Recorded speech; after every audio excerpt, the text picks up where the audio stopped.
Guys, it's Triska here, and I'm gonna be casting a 1v1 TvZ tutorial video. I'm gonna be a pro game cast, as the players are both in Platinum. And the reason I do this, I don't think that the Bronze, Silver, Gold, and Platinum players are understanding the decisions that the pro gamers are making. They just kinda copy the build orders and stuff, and suddenly they're making mistake after mistake. So my goal is to point out the most common mistakes, to explain them as good as I can. And I don't know, maybe you guys can learn something from this channel and you can improve your game also. So let's start the video right away. As I said, we have a TvZ and the map is going to be the Walls Temple.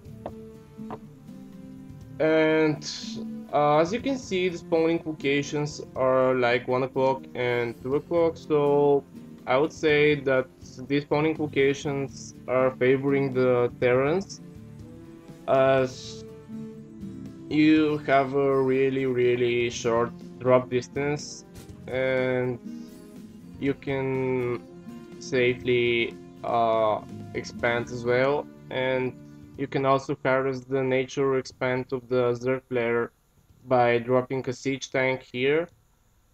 So let's just see how the game goes. It's There's no cheese at this moment, I guess, no proxy barracks from Terran or something. And this is also something you want to keep in your mind. You don't want to cheese your opponents, as you won't get really better. Just try to play a regular game, don't try to cheese your opponents, and try to improve your own game. And here we have a SCV heading to the Zerg base, and I don't really like this barracks placement, as you can put a reactor or TechWap because of the supply depot, and it's gonna take some time to lift it. And right now the Terran player scouts the 13 hatch from the Zerg player. Nothing unusual, especially on this map.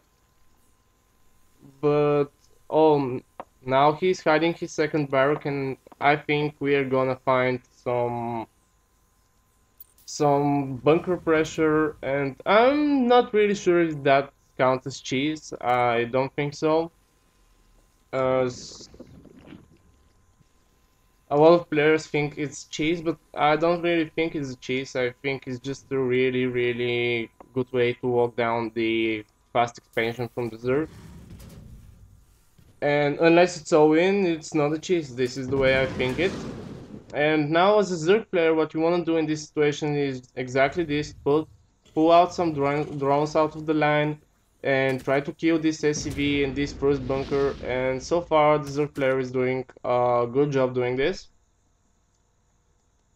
And now the first Marine comes, and I'm not really sure how much damage the Terran player is going to be able to do right here. And let's just see how it goes. And another bunker is going to be produced right now, but this SCV has just only 5 HP, it's just like one attack away from dying. And he's bringing 2 SCVs, which is good. Second bunker going down. The spawning pool is already done, so we have a Zerglings on the way, as well as a Queen and a Spinecrower. And at this point, I don't think the Terran player is gonna do the damage he wants to, as the bunkers are out of range to the hatchery. And what you wanna do as a Terran player at this moment, I'm gonna pause the game right here, it's not to overextend your forces, not try to do something crazy. If you're gonna do this bunker rush, maybe salvage this bunker, put some Marines in this one, try to expand, try to take up, put some refineries, and it's the safer way to go when you do this, just to let you know, guys. And I think this bunker must be salvaged right now. It's just no point to staying there. and the Zerg player is getting his second spine thrower. It's the safer way. It's the safest thing to do at this point of the game, so he must be fine as the spine throwers are outraging the marines in the bunker. So yeah, the Terran player actually is not going to do the damage he wants to do. He salvages his first bunker, which is good. 100 minerals are going back. Some more reinforcements coming on the way. Uh, and now he's supply box. You know, don't ever let yourself get supply blocked. It's really not the cool thing to do. And yeah, at this point, the Terran player must expand by himself, uh, or else he's kinda down at this point of the game. Another supply depot, another marines are being produced, and he's still supply block now. He's like 1 minute being supply block just because he made some extra marines to put them in these bunkers, and he didn't do the damage he wanted to. Got supply block, and I would say that the things are not looking really good for the Terran player right now. He was supply block for like 1.5 minutes, staying for 27.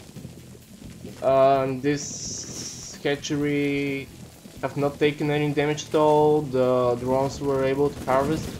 And let's just see the income tab, 27 harvesters to 17.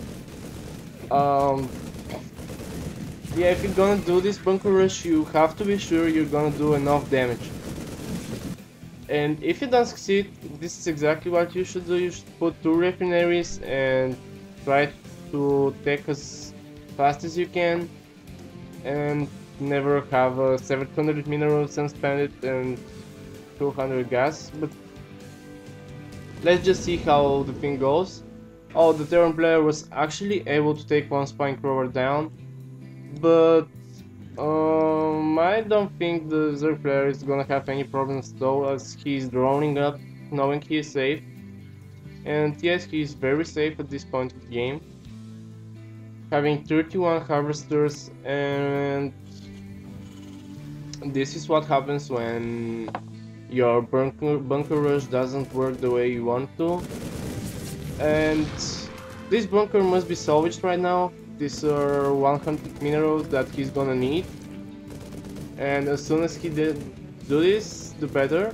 So right now he's securing his expansion. I think he expects some banelings or roaches on the way, so he really need to invest some minerals in static defense at this point of the game.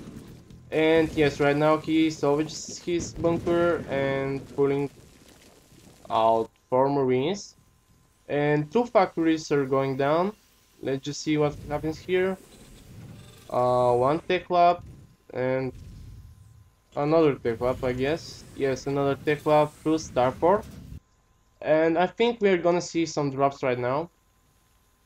As I said earlier, the drop distance is so short that you can do it without any kind of problems. And I'm gonna pause again. This is where it gets really, really hard for the Terran player to do anything, as the Zerg player has already like 50, exactly 47 harvesters, and the Terran player is actually having only 28. And when you do a bunker rush and you don't do any damage at all, it's kind of the situation